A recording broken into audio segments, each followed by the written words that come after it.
सच्ची श्रद्धांजलि जो है आते जाते लोग भी देंगे और समय समय पर जो है उनके लिए उनको एक प्रेरणा का स्रोत भी रहेंगे हमारे युवाओं के लिए। आते जाते जब युवा देखेंगे शहीद स्मारक को तो उनमें भी एक जोश पैदा होगा, उनमें वो भी प्रेरित होंगे। यही मैं चाहता हूं और आज इस मंच से उसकी घोषणा करता हूं। इसके अलावा मांग पत्र कैप्टन करम देव जी जो है तो हमेशा जब भी मिलते हैं या फोन करते हैं तो उनको यही चिंता रहती है कि मैं अपने एक्स सर्विसमैन लीग के लिए क्या करूं। आदरणीय श्री मोहन लाल जी हैं या हीरा सिंह जी और अन्य सभी से मेरा व्यक्तिगत संपर्क है और सभी यही चाहते हैं कि यहाँ पर एक ऐसा स्थान विकसित हो। और जैसा कि आपने मांग रखी है कि आपको इससे ऊपर की मंजिल के लिए जो है आपको धन की आवश्यकता है। आज मैं ये जरूर कहना चाहूंगा कि खाली हाथ मैं नहीं आपको देकर जाऊंगा, यहाँ कुछ ना कुछ रकम देके जाऊंगा, लेकिन आज हिमाचल प्रदेश एक बड़े कठिन दौर से गुजर रहा है। जो एक प्राकृतिक आपदा आई उससे पूरा हिमाचल त्रस्त है और जो हमारा फोकस था, माननीय मुख्यमंत्री जी ठाकुर सुखविंदर सिंह सुक्खू जी का जो एक सपना था कि हिमाचल प्रदेश को अपने पैरों पे खड़ा करना है, आत्मनिर्भर बनाना है, स्वावलंबी बनाना है, ऐसी आर्थिक योजनाएं जो उन्होंने शुरू की थी उस पर हमारा फोकस था, सरकार का फोकस था। लेकिन जिस तरह की आपदा आई, अचानक आई, उससे हमारा फोकस आज हिमाचल प्रदेश के पुनर्निर्माण पर हो गया, रेस्टोरेशन वर्क पे हो गया है, जिसकी वजह से थोड़ा सा हमारा विकास कार्यों में देरी हुई। लेकिन हम रुकेंगे नहीं, हम इन चुनौतियों का सामना करते हुए आगे बढ़ेंगे, यही हमारा संकल्प है और इसीलिए आपने हमें चुना है। मैं आप सभी का धन्यवाद भी करना चाहूंगा इस मंच के माध्यम से कि चुनाव में, विधानसभा के चुनाव में आपके आशीर्वाद से, आपके सहयोग से मुझे विधानसभा में जाने का मौका मिला। माननीय मुख्यमंत्री जी ने मुझे चीफ पार्लियामेंट सेक्रेटरी के रूप में महत्वपूर्ण जिम्मेवारी दी और न सिर्फ चीफ पार्लियामेंट सेक्रेटरी बनाया बल्कि अपने बहुत महत्वपूर्ण विभाग दिए और अपने मुख्यमंत्री कार्यालय के साथ मुझे अटैच किया। इसके लिए मैं दिल की गहराइयों से आपका धन्यवाद। और आज मैं कुछ दे पाने में सक्षम बना हूं तो ये आप सभी की देन और ये आप सभी का दिया हुआ है जो मैं आपको वापस दे रहा हूं। मैं आप लोगों का ऋणी और मैं चाहता हूं कि मेरा की विधानसभा क्षेत्र एक आदर्श विधानसभा क्षेत्र के रूप में उभरे।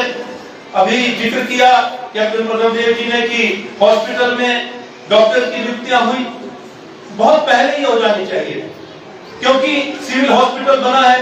सिविल हॉस्पिटल बनने के बावजूद हमारे लोगों को या शिमला आईजीएमसी या फिर बिलासपुर या चंडीगढ़ पीजीआई जाना पड़ता था। ये एक रेफरल हॉस्पिटल बन गया था और यहाँ पर कोई भी पेशेंट जाते थे तो उनको रेफर कर दिया जाता था।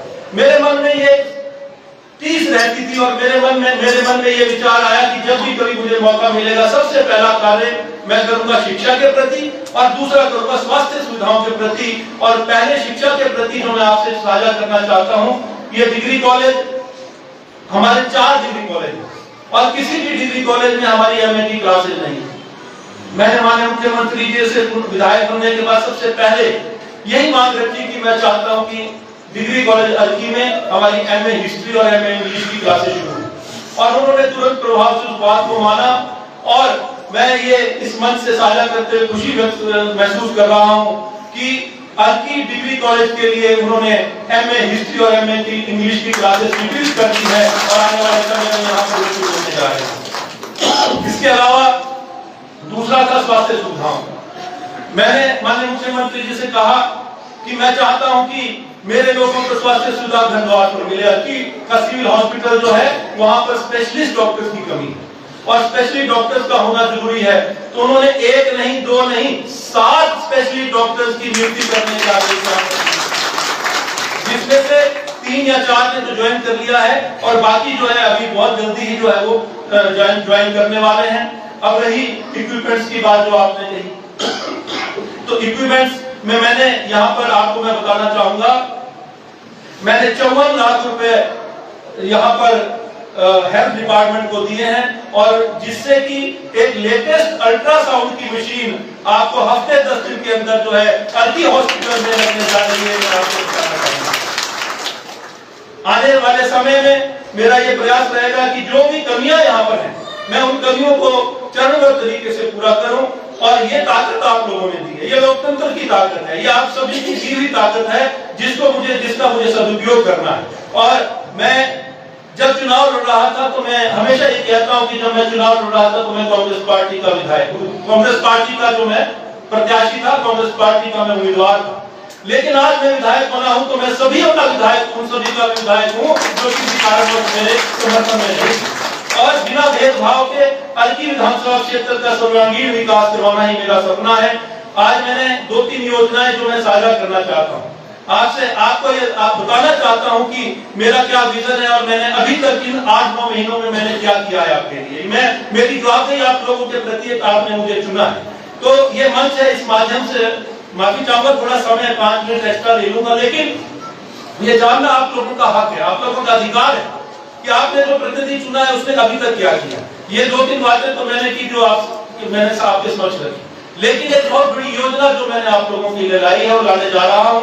हमारा बाड़ीधार का क्षेत्र जो है, एक यहाँ पर पर्यटन की अपार संभावना है, ये बयान तो बहुत सालों से बहुत लोग देते आ रहे हैं, लेकिन मैंने इसको मूर्त रूप देने की कोशिश करी है और यहाँ के लिए एक रोपवे की जो योजना जो अपने एमएलए प्रायोरिटी में, विधायक प्राथमिकता में डाली है, ये मैं आपसे साझा करना चाहता हूँ, जिसपे लगभग जो है 150 से 200 करोड़ रुपए खर्च आएगा। उसकी डीपीआर बननी शुरू हो गई है और आने वाले समय में बहुत जल्दी ही जो है उस पर कार्य शुरू होने जा रहा है, और ताकि यहाँ से पर्यटन की दृष्टि से हमारा ये क्षेत्र विकसित होगा। 4 लेन जो है वो पिपलू घाट के पास से जाएगा, 0 पॉइंट जो हमारा जहां से रोपवे शुरू होगा वो स्वावा गांव है, पिपलू घाट से 500 मीटर की दूरी पे, वहां से वो रोपवे शुरू होगा। और इसके अलावा 103 बीघा की जमीन मैं बधाई देना चाहूंगा एसडीएम वर्की को भी, कि जब मैंने इनसे कहा कि मैं चाहता हूं कि मेरे विधानसभा क्षेत्र का एक लैंड बैंक जो है आप बना के तैयार करें। अर्की विधानसभा क्षेत्र में हमारी कितनी ऐसी जमीन है जहां पर हम योजनाएं ला सकते हैं, जहां पर हम नई योजनाएं जो है वहां पर विकसित कर सकते हैं। तो इन्होंने सबसे पहला काम एसडीएम जो यहाँ पर इन्होंने ज्वाइन किया, तो सबसे पहला काम किया लैंड बैंक बनाने का, और उसमें ये पाया कि 103 बीघा जमीन जो है बाड़ीधार में हमारी सरकार की जो मौजूद है, जिसमें कि हम आने वाले समय में पर्यटन का एक बहुत बड़ा जो है एक प्रोजेक्ट हम लाने जा रहे हैं, ये मैं आपसे बताना चाहता हूं। और वो 103 बीघा फॉरेस्ट की लैंड नहीं है जिसमें एनओसी लेनी पड़ेगी, वो रेवेन्यू डिपार्टमेंट की जो है वो जगह है, वो सरकार की जगह है, जिसमें कोई भी प्रोजेक्ट आएगा तो तुरंत प्रभाव से शुरू होगा। तो इसके लिए मैं एसडीएम वर्की को भी धन्यवाद करना चाहता हूं। इसके अलावा हम माननीय मुख्यमंत्री जी ने ये चाहा है कि हर विधानसभा क्षेत्र में शिक्षा में गुणवत्ता है, और उसके लिए उन्होंने डे बोर्डिंग स्कूल जो है हर विधानसभा क्षेत्र में देने का जो वादा किया, उसके लिए बजट का भी प्रावधान किया। मैं ये आपसे बताना चाहता हूं कि जराना पंचायत की प्रधान यहाँ बैठी है, और फिक्र हमेशा मेरे साथ रहता है। भूषण ज्वेलर्स, अनमोल रिश्तों के लिए। यार ऋतु, आज शॉपिंग करते हैं, पर कहां से करेंगे? मुकेश ट्रेडिंग कॉर्पोरेशन में वैरायटी इतनी कि तुम्हारा दिल झूम उठेगा। लेकिन ये कहां पर है? ये है मेन बाजार कुनिहार में, सब एक ही छत के नीचे। अब इधर उधर क्यों जाना जब अपने शहर में सब कुछ मिल रहा है, वो भी बढ़िया और अपने बजट में। तो चलते हैं शॉपिंग करने मुकेश ट्रेडिंग कॉर्पोरेशन में। तो सुना आपने, आज ही आइए अपने शोरूम में। मुकेश ट्रेडिंग कॉर्पोरेशन में सस्ती खरीदारी करके लाभ उठाएं। एक बार सेवा का मौका दें।